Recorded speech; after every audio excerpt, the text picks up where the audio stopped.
வீசும்போது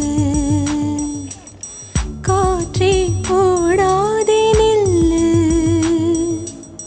பூவின் மொழி கேட்டுக்கொண்டு காற்றே நல்வார்த்தை சொல்லு. குளிர் வார்த்தை சொன்னால் கொடியோடு வாழ்வேன். என்னை தாண்டி போ